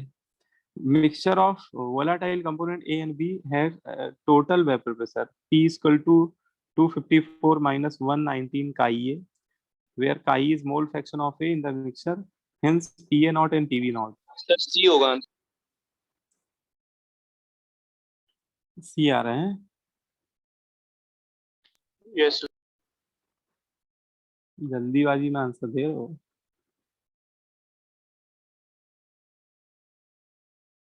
अच्छा सी बताया तुमने। सही है, यस। सही है। सी सही, सही है। बहुत मतलब बिल्कुल लॉजिकल क्वेश्चन है, मतलब जितनी जल्दी उस बच्चे ने बताया उतनी जल्दी करने वाला क्वेश्चन है। लेकिन ये है कि थोड़ा सा आप समझो उसको क्या कह रहा है। एक उसने इसने टोटल प्रेशर की इक्वेशन दे दी, मोल फ्रैक्शन ए के साथ, P not P B not पूछ रहा है। तो देखो इसको ऐसे समझो। अच्छा बताओ, पी ए नॉट कब डिफाइन होता है? जब हमारे पास प्योर ए होता है कि प्योर बी होता है? प्योर ए। सर प्योर है। जब हमारे पास प्योर ए लिक्विड लेते हैं उसका वेपर प्रेशर होता है ना? तो देखो फॉर द देखो फॉर कंपोनेंट फॉर प्योर ए, सीधे बोलो कि प्योर ए है आपके पास, फॉर प्योर ए कंपोनेंट, जब हमारे पास प्योर ए होगा उस समय ए के मोल फ्रैक्शन कितने हो जाएंगे? 1। सर 1। और अगर ये मोल फ्रैक्शन की वैल्यू रख दें, हम लोग सब्स्टिट्यूट कर दें, है ना? ये क्या है यार, नाम बदल बदल के आ रहा है, कौन है ये अभिनव दास कौन है भाई? अभी इंटर किया है अभिनव दास।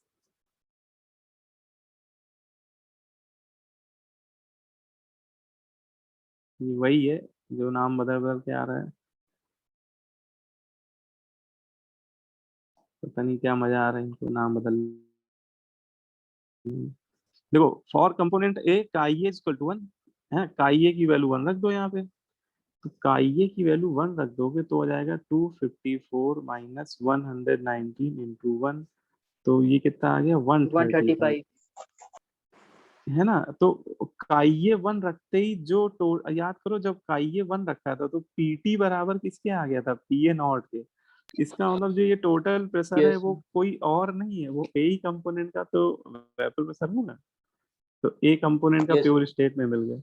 अच्छा बी पीए पीबी नॉट निकालना है तो आप प्योर बी लिक्विड ले लो। सर, XA को 0 आई रख को देते हैं। 0 कटेगी। हाँ और प्योर बी के लिए काई काई बी 1 हो जाएगा, तो काई ए कितना हो जाएगा 0। अब काई ए यहाँ 0 रख दो, ठीक है। काई ए 0 रखते ही टोटल वेपर प्रेशर आएगा 254, और इनडायरेक्टली यही किसके बराबर हो जाएगा, काई बी ये पीबी नॉट के बराबर हो जाएगा, ठीक है। तो आंसर आपका आ गया 135, 254। ठीक है, समझ में आया कि नहीं आया? Sir Yes. ये yes ma'am, yes sir. Sir for pure है आपने कहा ये इक्वल्स टू जो 0 लिया है अरे सर, ये प्योर ए के लिए काई ए इक्वल टू 1 है, 0 कहाँ है। ऐसे समझो प्योर ए मतलब 100% ए ही है तुम्हारे पास, यस सर यस तो ए के मोल फ्रैक्शन 1 आ जाएंगे ना, ठीक है। बी है ही नहीं वहां पे, ठीक है। और यस प्योर बी है तो फिर वहां पे काई बी 1 आएगा, तो उस समय काई ए 0 होंगे, क्योंकि प्योर बी में ए प्रेजेंट ही नहीं होगा उस समय, ठीक है ना।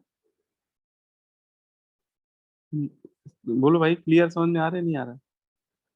Yes sir yes sir. अच्छा एक चलो और देते हैं आप लोगों को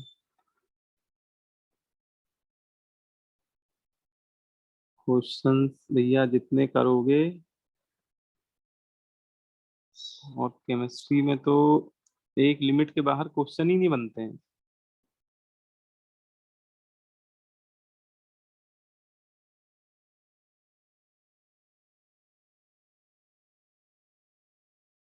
ये कर लो, एनसीईआरटी वाले भी क्वेश्चन ठीक ही होते हैं। ये वाला कर डालो। लेकिन वही कि सॉल्व करने में टाइम लगेगा यार इसमें। Yes. अच्छा ये क्वेश्चन पढ़ के मुझे बताओ फॉर्मूला क्या लगेगा, मतलब क्या दिया हुआ है, क्या करना है। सॉल्व मत करो, आप बस उसको अटेम्प्ट करो ओरली पढ़ के। जिससे मैं पूछूंगा वही बताएगा, पहले 1 मिनट का टाइम लेके पढ़ डालो उसको।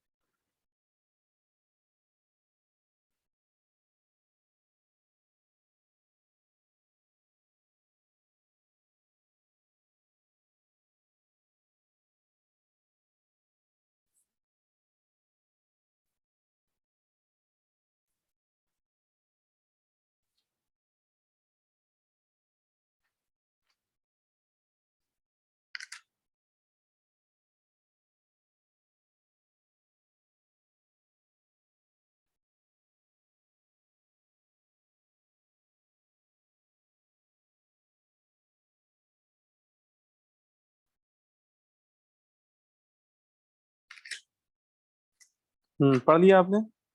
Yes sir. Yes sir. Hmm Yes. तो चलो यस प्रताप बताओ भाई क्या करना है इसमें।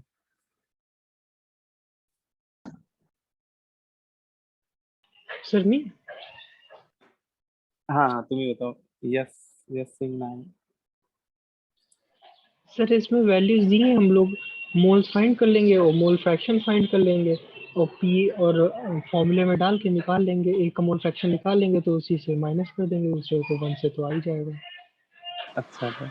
अच्छा ये बताओ ये वैल्यू कौन सी थी, ये क्या दिया हुआ है? ये किसकी वैल्यू है और ये किसकी वैल्यू है?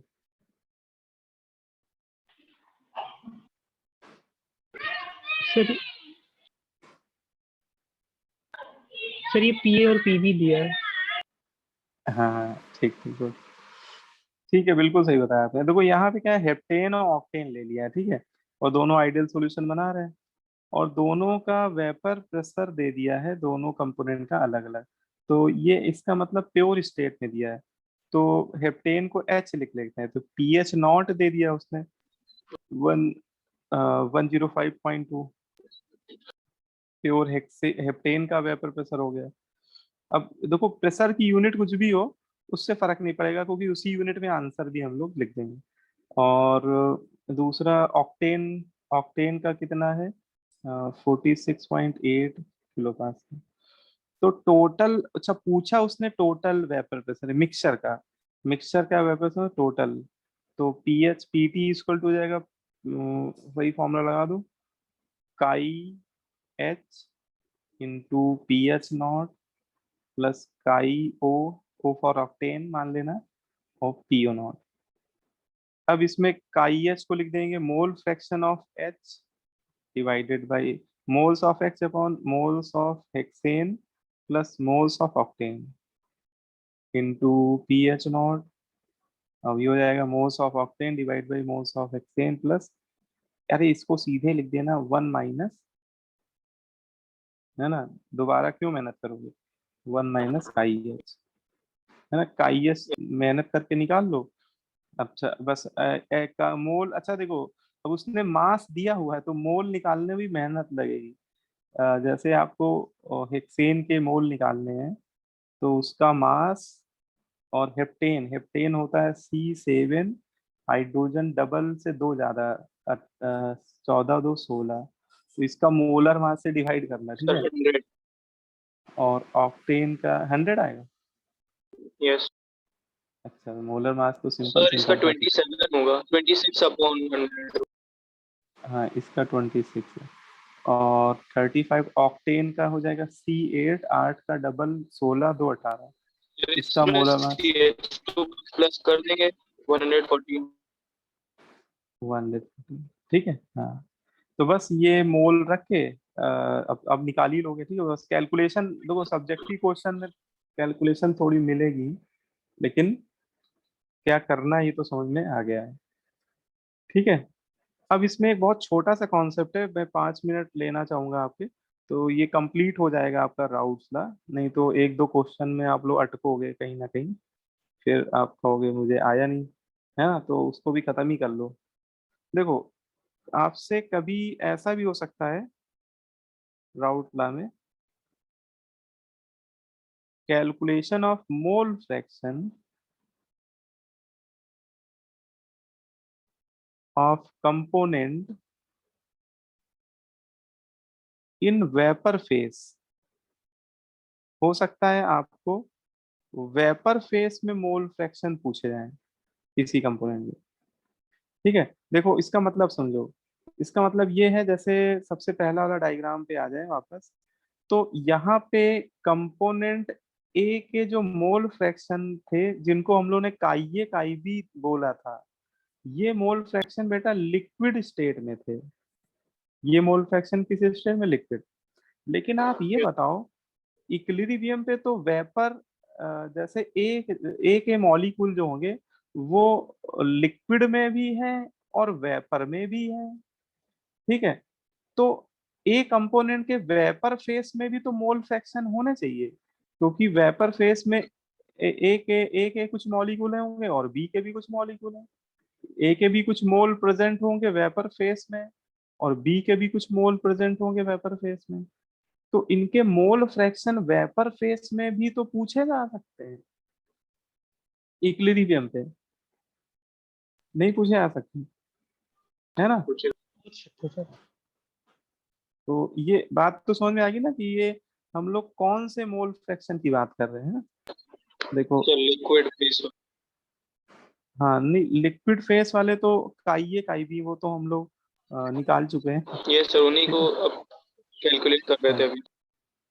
हाँ अभी तक तो हम लोग उन्हीं की बात ही कर रहे थे फॉर्मूले में, लेकिन इक्विलिब्रियम में आप ऐसे सोचो कि ए के मॉलिक्यूल वेपर फेस में भी होंगे कुछ, और साथ में बी के भी मॉलिक्यूल वेपर फेस में होंगे, ठीक है। तो इनके मोल फ्रैक्शन भी तो डिफाइन होंगे वेपर फेस में। तो अगर मैंने मान लिया, let us consider mole fraction of component in vapour face, mole fraction of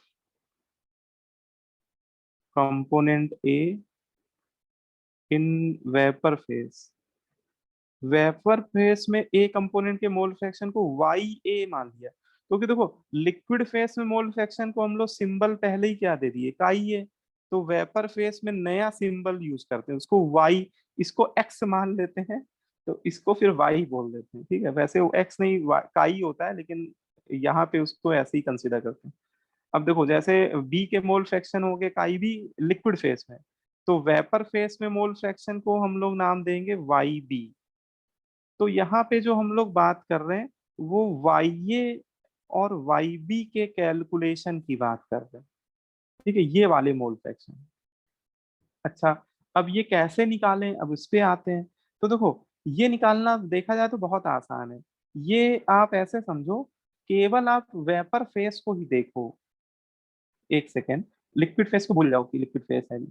तो अगर याद करो, दो गैसों के मिक्सचर में, है ना, किसी एक कंपोनेंट के मोल फ्रैक्शन को निकालना हो तो कैसे निकालते थे? Sir Dalton partial sir pressure ये के अपॉन पी टोटल। हाँ, डाल्टन लॉ लगाते थे। तो आप क्या करो, यस आप वेपर फेस के लिए डाल्टन लॉ लगा दो, क्योंकि वेपर फेस में मोल वैसे ही कांस्टेंट हो जाते हैं। और डाल्टन लॉ लगाने के लिए लिमिटेशन यही होता है कि मोल वेरिएबल नहीं होने चाहिए। इक्वलिब्रियम में आने के बाद तो फिर जिस रेट से इवोपरेशन होता है उसी रेट से कंडेंसेशन होता है, तो यहाँ पे जो मोल होंगे ए और बी के वो कांस्टेंट हो जाएंगे। तो हम लोग क्या कर देंगे, सीधे लगा देंगे Dalton law, apply Dalton law in vapour face. ये बताए वेपर के लिए लगा रहे हैं, लिक्विड के लिए तो ऐसे ही डाल्टन लॉ नहीं लगता है वेपर फेस के लिए। तो अगर मैं बोलूं कि ए और बी के मिक्सचर में ए कंपोनेंट का जो पार्शियल वेपर प्रेशर है वो बराबर होगा उसी कंपोनेंट के मोल फ्रैक्शन, ठीक है, इनटू टोटल वेपर प्रेशर। बोलो भाई, ये डाल्टन लॉ यही तो होता है यस यस सर। है ना। Yes sir. जैसे मैं ए कंपोनेंट के लिए मैंने लगाया है, तो एक कंपोनेंट का पार्शियल वेपर प्रेशर बराबर वेपर फेस में उसके mole fraction into total vapour pressure. और वेपर फेस में मोल फ्रैक्शन वाई ए ही तो निकालने हैं, तो इसका मतलब वाई ए की वैल्यू बराबर आ जाएगी partial vapour pressure of component A upon P total. और अभी हम लोगों ने राउल्ट्स लॉ में पढ़ा था कि पार्शियल वेपर प्रेशर किसी एक कंपोनेंट का किसके बराबर होता है, chi A, into P A not. है ना। यहाँ मैंने राउट लॉ देखो ओपन किया। अच्छा, पीटी की भी इक्वेशन हम लोगों ने पढ़ रखी है, टोटल वेपर प्रेशर क्या होता है राउट लॉ के अकॉर्डिंग, तो वो हो जाता है chi A chi A P A not minus P A A not, P A not plus Y B. है ना। बस ये आ गया, इससे वाई ए आ जाएगा, है ना। क्योंकि काई ए और chi B P A not P B not ये तो आपको दिया ही जाएगा ना क्वेश्चन में। तो ये फॉर्मूला, अच्छा वाई ए आ गया तो वाई बी कैसे निकालेंगे फिर? 1 माइनस वाई है। तो 1 माइनस हाँ, 1 - वाई, क्योंकि वेपर फेस में वाई ए प्लस वाई बी का सम भी तो 1 होगा, है ना। वेपर फेस के लिए ही बोला जाए तो वाई ए प्लस वाई बी भी 1 होगा। तो वाई बी निकालना तो और आसान है, वाई ए निकाल के 1 में माइनस कर दीजिएगा, इससे वाई बी आ जाएगा। तो एक कंपोनेंट के निकालने के लिए मेहनत करनी पड़ेगी, तो दूसरे के लिए खट से माइनस कर देना। अगर वाई ए 0.6 आ गया तो वाई बी 0.4 आ जाएगा, है ना। बोलो भाई। सर। यस सर ये जो आपने डेल्टन्स लॉ लगाया है सर, ये फिर से बता दीजिए सर, हाँ यहीं देखो पे। ये, हाँ यहीं पे देखो, आप पहले तो ये बताओ एक थोड़ा सा कि डाल्टन लॉ होता क्या है, क्योंकि वही मैंने लिखा है, बस यहाँ पे कुछ नया काम नहीं किया है। डाल्टन लॉ बताओ क्या होता है। अच्छा चलो, हम डायग्राम बना रहे हैं, इसी में बताओ। जैसे मान लो एक गैस ए है, एक गैस बी है।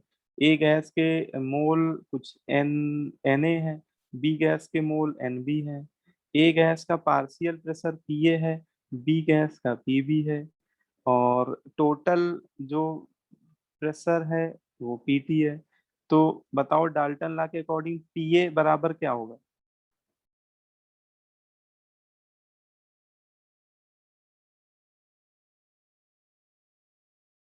डाल्टन लॉ भूल गया हो तुम, तभी नहीं समझ में आ रहा है। Yes sir. पीए बराबर क्या होगा, देखो पीए बराबर उसी कंपोनेंट के मोल फ्रैक्शन, जैसे ए कंपोनेंट का मोल फ्रैक्शन क्या हो जाएगा, काइए। वहां पे हम लोग गैसों के लिए काइए लिखते हैं, लेकिन यहाँ पे एक्चुअली काइए हम लोग नाम दे चुके हैं, काइए मोल फ्रैक्शन लिक्विड स्टेट वाले ले लिए हैं। तो वेपर स्टेट के लिए हम लोग ने यहाँ पे वाई नया सिंबल ले लिया है, ठीक है। तो काइए इंटू क्या हो जाएगा, पीटी। यही तो होता है ना डाल्टन सा। यही मैंने लगा दिया है, देखो अब यही यही फॉर्मूला वेपर फेस पे लगा दो। तो ए और बी, दो वेपर के मिक्सचर में एक वेपर का पार्शियल वेपर प्रेशर क्या हो जाएगा, उसके मोल फ्रैक्शन वेपर फेस वाले, और into total, total vapour pressure, है यस ना। सर, ठीक। यस। हाँ, ठीक है, याद आ गया, हो गया फिलहाल। चलो अच्छा, कोई यस। बात, ये हो गया। अब बस इसके बाद छुट्टी है, एक मैं न्यूमेरिकल दे रहा हूँ, जल्दी से बता देना। ऑब्जेक्टिव क्वेश्चन है, ऑब्जेक्टिव जल्दी से हो भी जाते हैं। इसी पे जो अभी मैंने पढ़ाया है, ये फॉर्मूला उसी पे बेस पूछूंगा, ठीक है। तो बाकी एक मैं तुम लोग को भेज दूंगा आज, इसका भी राउट ला का क्वेश्चन बैंक भेज दूंगा, Yes. वो भी आप लोग कर लीजिएगा। ये F5 क्वेश्चन है।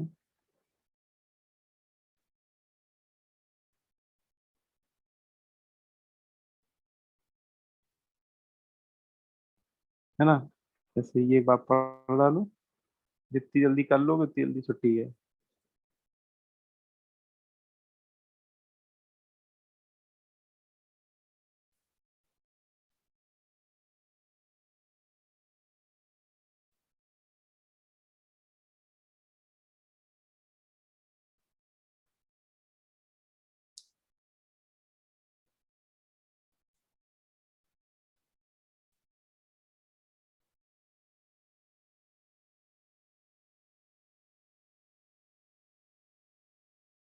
सर आपकी वॉइस नहीं आ रही। मैं बोल ही नहीं रहा हूँ। Okay sir.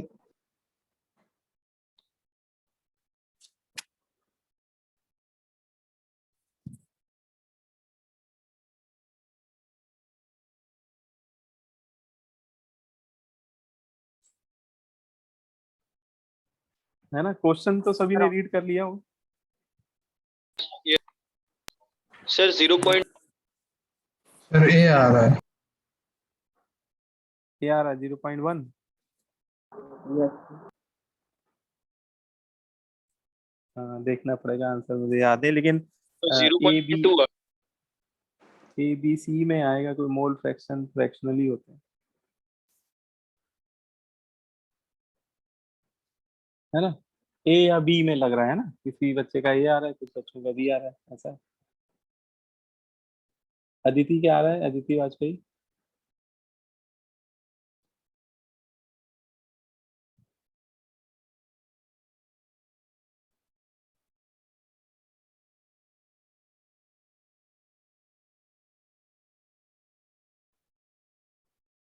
क्रिस बताओ। Sir, अच्छा, A ही होगा। Sir, A ए ही होगा आएगा।